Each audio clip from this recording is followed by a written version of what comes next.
Hi, everyone. Welcome to Kiki and Kibitz. It's Mary, live with our 90 Days Say What. And once again, you guys are stuck with just me. Auntie couldn't make it tonight. And unfortunately, and I'm going to share what is going on with my ride and die partner in crime, Brianna. So I hope all of you guys are doing well. I'm just going to wait a few just to have, some people hop on. And thank you guys for your support as always. It's always appreciated. And Brianna and I love you guys so much. Hi, Sheila. So, basically, I know you guys have noticed that Brianna hasn't been with us for the past week or so, and that's because her dad passed away. So she is currently in Hawaii with her brother, making the final arrangements and doing all that's needed when one's parent passes away. But she will be back soon. And she wanted me to let you guys know that she misses all of you. And, she's with us in spirit. So I just wanted to pass that along to you guys. And our thoughts and positive vibes are with her as always. And my love is always with my ride or die. I love you, girl. You know that. And so here we go. Just wanted to let you guys know that. And we're going to do 90 Days Say What? What episode is this? This is like the longest season ever to me so far. And this is only episode 8. Episode 8, Get Off Your High Horse. So which couple do we want to start with, guys? I think I want to start with the least controversial couple on this episode, and that's Thais, Patrick, and John. Okay, you notice how I throw John in there. So they're moving to Dallas. Pretty cool, right? I read an article on Starcasm. You guys should check it out. Apparently, Patrick sold his house in Austin for $850,000, and this house that you see in Dallas is a rental. Interesting, right? So they're moving to Dallas, and Thais is like, excited that they're moving, except for the fact that John is coming along. And I think, girl, you just need to resign yourself that John ain't going nowhere. John is part of the package. So she's not happy that John is coming and they're going.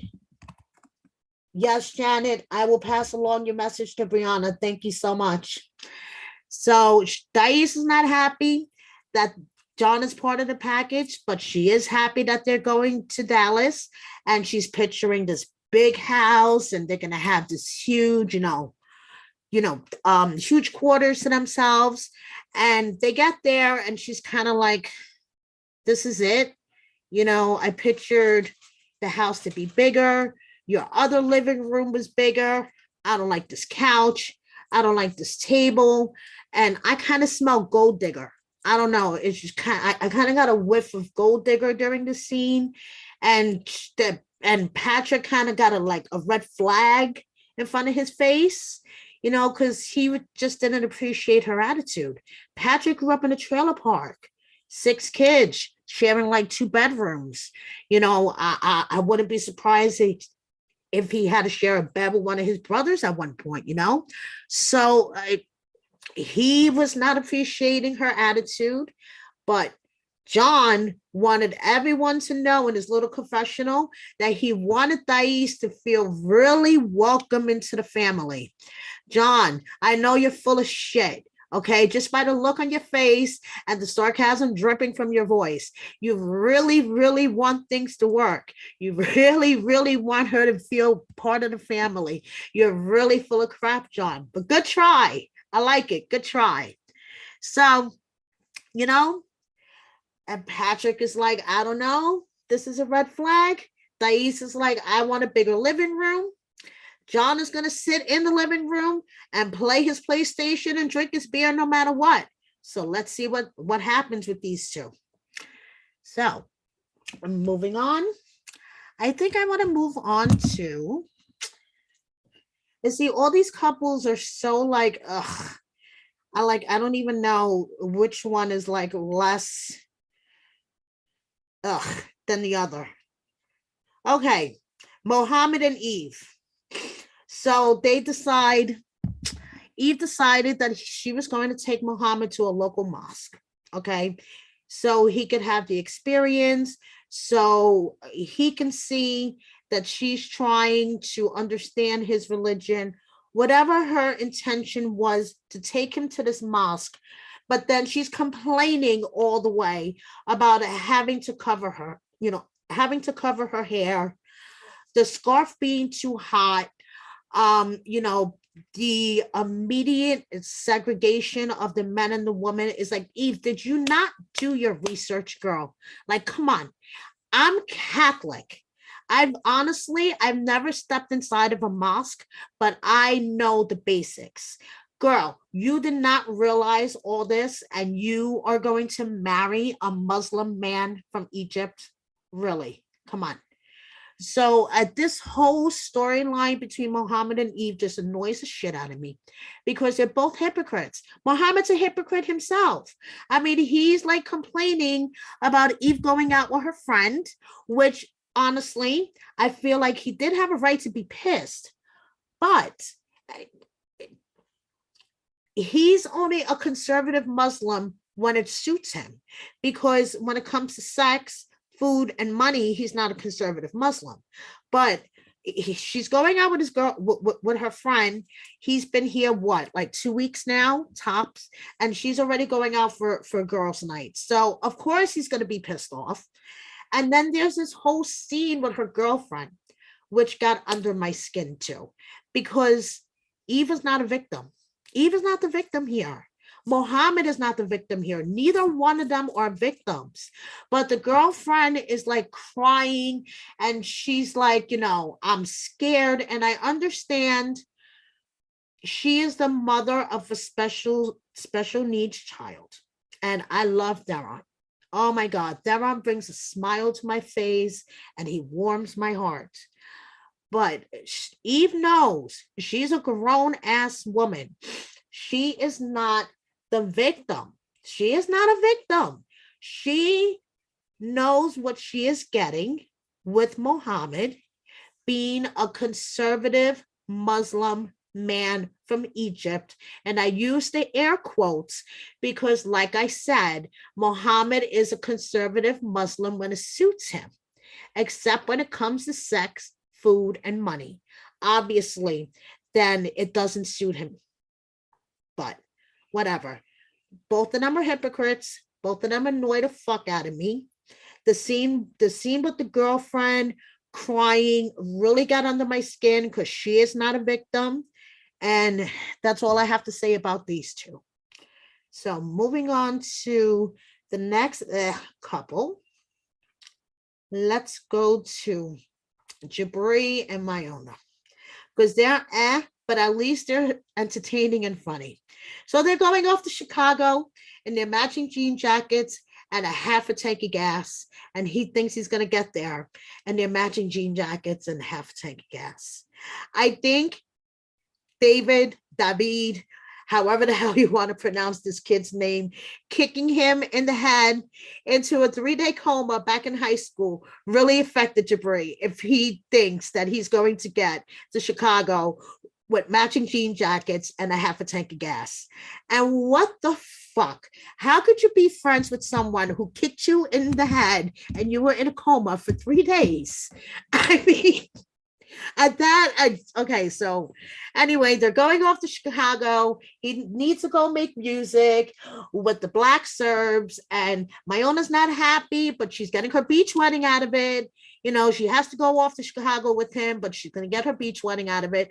So they start to drive off with their half tank of gas and matching jean jackets, and she is fascinated by the Pampas.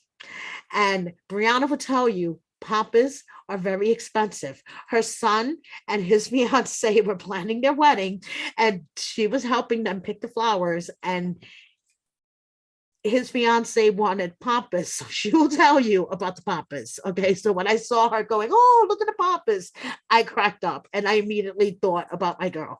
So David owns a trucking company and he wants his boy to be financially responsible. Dun, dun, dun. What a concept. I mean, be financially responsible. You're going to get married to this chick that you brought over supposedly on a K1 visa.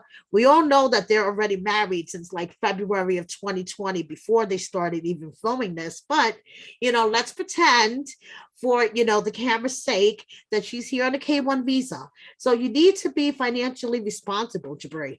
So why don't you come work for my trucking company and, be an adult? Oh, no, no, no, no, no. No, that's a foreign concept to him. And my owner's like, no way, he's not going to be happy driving a truck. And David, however you want to pronounce it, is like, listen, dude, I'm just trying to help you be an adult. And Jabri's like, you're sounding like my parents. So already you feel the tension going on. So they go to, make some music. My owner's trying to do her little wedding planning. And every time she talks to a venue, a wedding planner, and tells them date that she wants a wedding, they're like, hell to the fuck no, and hangs up on her because she wants it in like a couple of weeks. So she, my owner's trying to plan her little beach wedding. Jibri is trying to make music with his Black Serbs. And we have the members of the Black Serbs are Jibri, David, Brandy, and Space Cash. Now, I think Space Cash wears his helmet because he knows David likes to kick people in the head.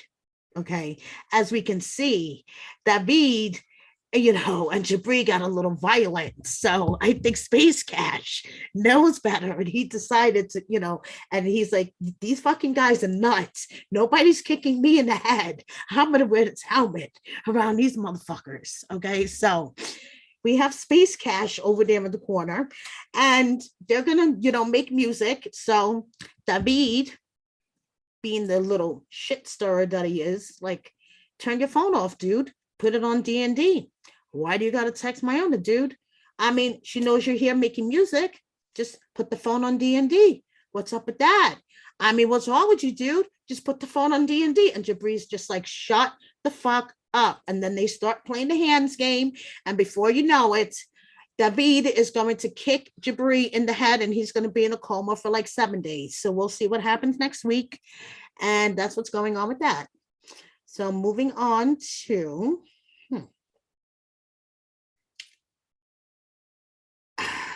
Shida and Bilal.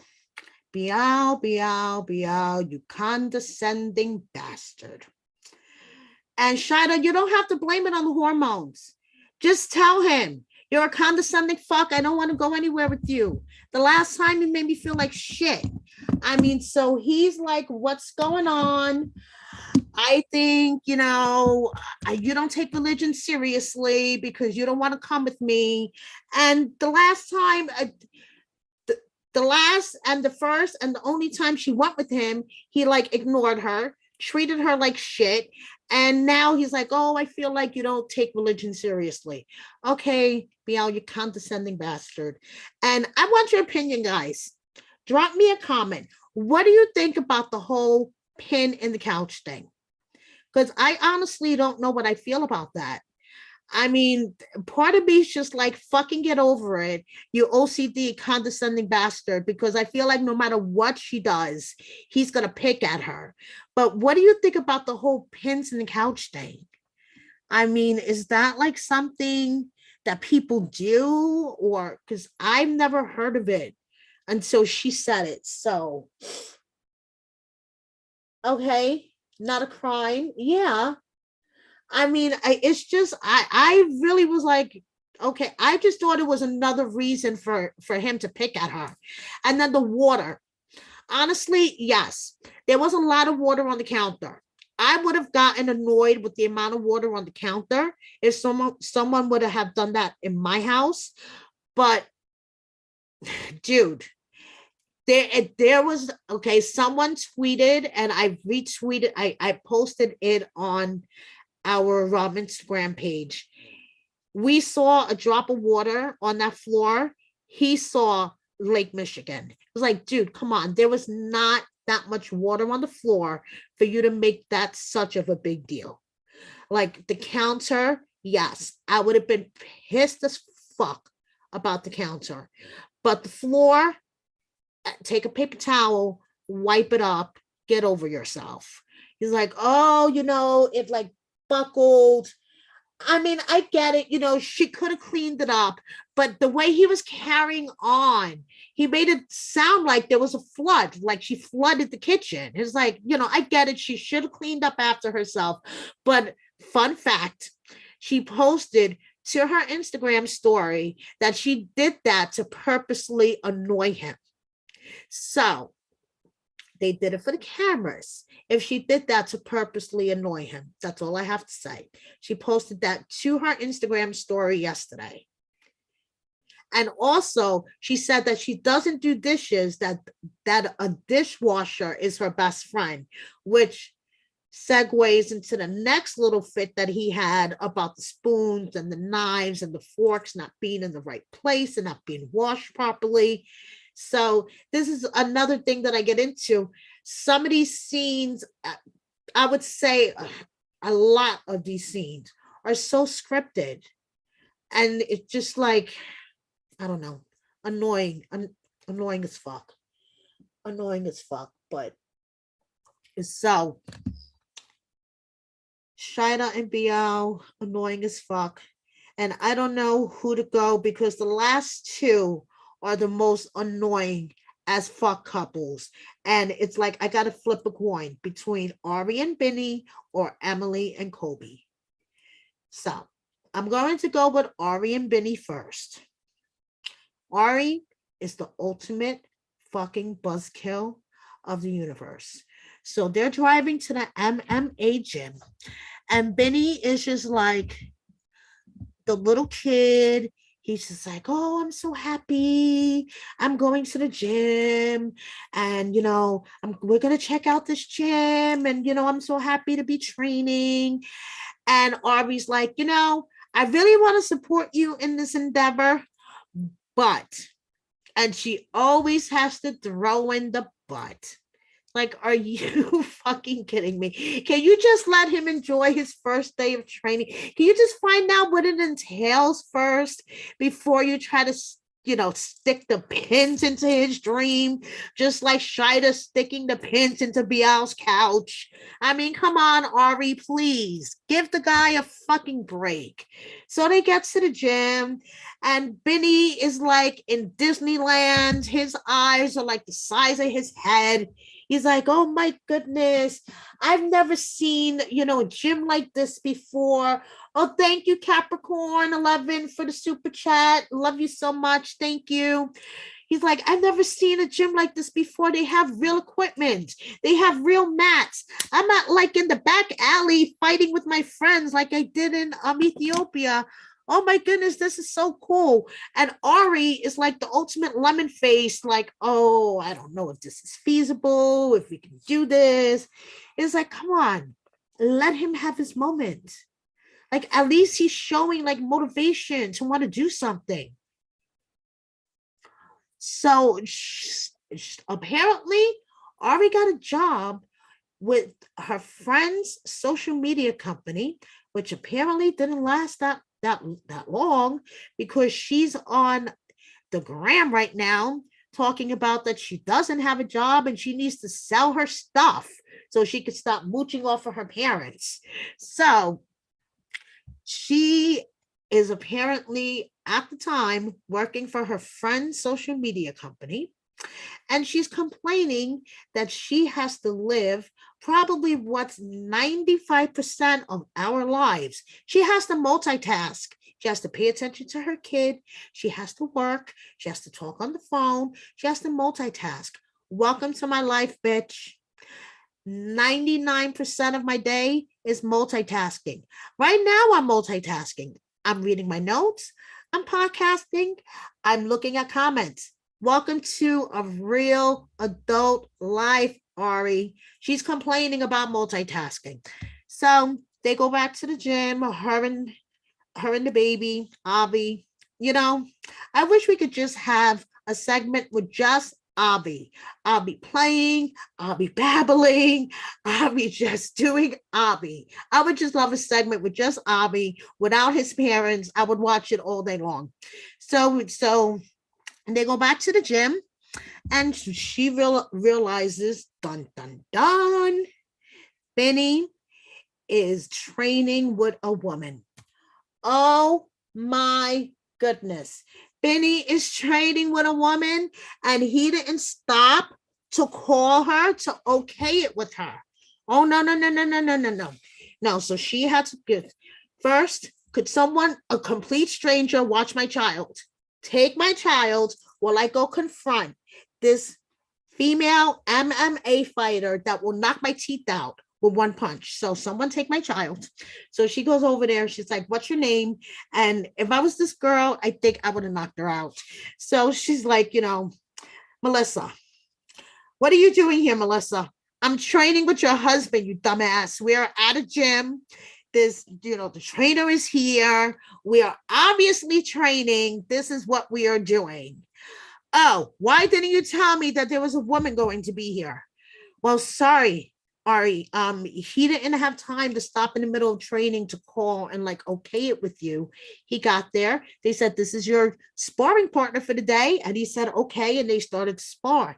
I didn't know that he had to say, okay, wait a second. Let me go check with my wife and make sure that she's okay with this. Let me take a picture of Melissa, send it to my wife and make sure that she's okay with this. I didn't realize that this was all part of the deal, Ari. I mean, was this part of the deal when you had your ex-husband stay with you in Ethiopia? That was okay, right? Oh, yeah, we all forgot about this. But anyway, so she goes in, she embarrasses the fuck out of him. I mean, even the trainer Jude is like, I don't like the energy. I I mean, yes, Capricorn, she had him so anxious. Benny was tripping over his words. He didn't know what the fuck to say. I mean, wouldn't you be? I mean, you have your fiance, wife, whatever the heck you want to call her, bursting in on your professional. I mean, this is what he wants to do professionally. And she comes bursting in, making a scene, making him look like a dumbass. He does not have a grasp of the English language. English is his second language, and Ari takes advantage of that. I'm sorry, Ari takes advantage of the fact that English is Benny's second language, and she twists what he says and uses it against him, knowing that he didn't mean exactly what he said because English is his second language. And she knows what she does. And that's why she irritates the fuck out of me. And she also irritates the fuck out of me because she's half Italian and half Jewish, and she does not represent Brianna or I at all. So I wish Melissa, the MMA fighter, would have knocked her out. And that would have been the most entertainment I would have had all year. And I would have been happy as a pig in shit, but it didn't happen. So they leave. She's condescending as shit outside. Benny's trying to get his point across. The minute he raises his voice a tad bit, you're yelling, you're yelling, you're yelling, and she stalks off. So whatever. So now on to our final couple of the night. But we got the Shut the Fuck Up heard around the 90-day franchise. Okay, so Kobe, you're a good man. You're a good man. You are a really good man. Because I don't know how you are putting up with these bitches. And you notice I said bitches. Because I mean Emily and her mother. Because, okay. So first of all, what does Kobe miss about home? The weather, the beer, handball, and working. I love the fact that he said he misses working. Okay. So Colby's helping out around the house. They put him to shovel horse shit in the barn. Now, Colby is used to getting his hands dirty because he used to work in a poultry market with his dad. So he's, used to working with dead chickens and shit like that. Well, dead chickens and chicken shit smell different than horse shit. I can tell you that much too. So, sorry guys, give me 1 second. So he's like, I'm used to stinky stuff, but this horse shit stinks. And there's nothing worse than trying to shovel horse shit and having this bitch just in your ear. Why was she even there? She wasn't helping. She was just being annoying. She was like, she wasn't even being helpful. There was nothing wrong with what Colby was doing. I mean, how can you fuck up shoveling horse shit? He was shoveling the horse shit and putting it in the bucket. And she was like telling him he was doing it wrong, but she wasn't like trying to direct him what to do. And before, I just want to point something out. Before he told her to shut the fuck up, she told him to stop talking at least twice. Okay, at least twice she told him to stop talking. So isn't that the equivalent of telling someone to shut up? Or, I mean, not shut the fuck up, but shut up. So she told him to stop talking. And now she's like, oh, I can't believe that he talked to me like that in front of my mother. Well, you told him to stop talking in front of your mother. And what is up with her mother stalking in the background like a fucking Stepford wife? That is what she is reminding me of. A fucking Stepford wife stalking in the background. Every time you turn around, she's back there. Like, come on. Your daughter fucked him. Your daughter had a child by him. I mean, obviously, you can leave the two of them alone. He's not going to kill her. Like, please, give me a fucking break already, lady. Like, every time you turn around, she's there. And then after they have the fight and he tells her to shut the fuck up and she goes storming off, she has the nerve to lecture Colby and then throws the shade. Oh, my husband would have never spoken to me that way. Well, lady, your daughter is a condescending bitch. And then Colby goes back in the house and, tries to talk to her. And immediately out of the gate, Emily is with her condescending, bitchy attitude. And she just, Colby's trying to explain to her what happened. And she's like, don't you understand how dumb you sound? Oh, you were mad because I was talking. You're mad because I was talking. No, it's not because you were talking, you dumb bitch. It's the tone. I always say, it's not necessarily the words that you say, it is the tone that you use to say them. And Emily, her tone is condescending bitch 24/7. Her facial expression, her tone, her attitude, condescending bitch. And the look on her face when Colby told her to shut the fuck up was priceless. And I loved every minute of it. And I know that a lot of people say that it's hypocritical, that if it was another couple, like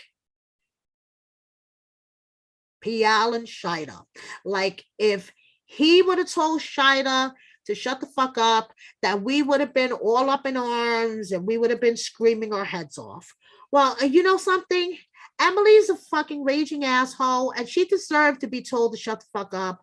And Colby, in my eyes, is a good man. Compared to a lot of these douchebags that have been featured on this franchise in the past, and this is from someone that has watched this from season 1, episode 1, that all of these couples are blending in at this point in my brain.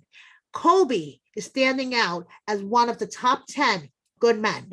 Okay, you could tell how much he loves his son, and so far, it seems to me that he is willing to put up with a lot of shit to try to make this work for his son. Capricorn, thank you so much. And Emily and her mother having Colby shovel horse do is the most disgusting thing I've ever seen. They're acting like they're on a plantation. They continue to disrespect and emasculate him, but I'm glad he's speaking up for himself. And so am I. So am I, Capricorn 11. And thank you so much for all your super chats.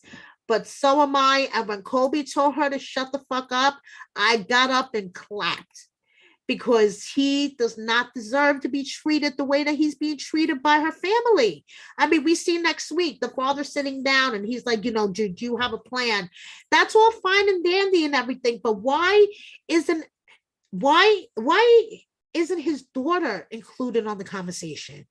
I mean, the last time I checked, marriage is a team. So why aren't you sitting down with your daughter and her fiance and asking them together, what do you guys plan on doing? What are your future plans? Like, do you guys have a plan in place? Why is it all on Kobe? I don't get it. I don't get it. So that's all I got to say, guys. Thank you so much for joining me. Thank you for your support. As always, please subscribe if you don't already. If you guys are into love during lockup, love after lockup, I just interviewed Santiba last night. Go check it out on my on our channel. And that's basically it. Thanks so much. Have a good night. Bye.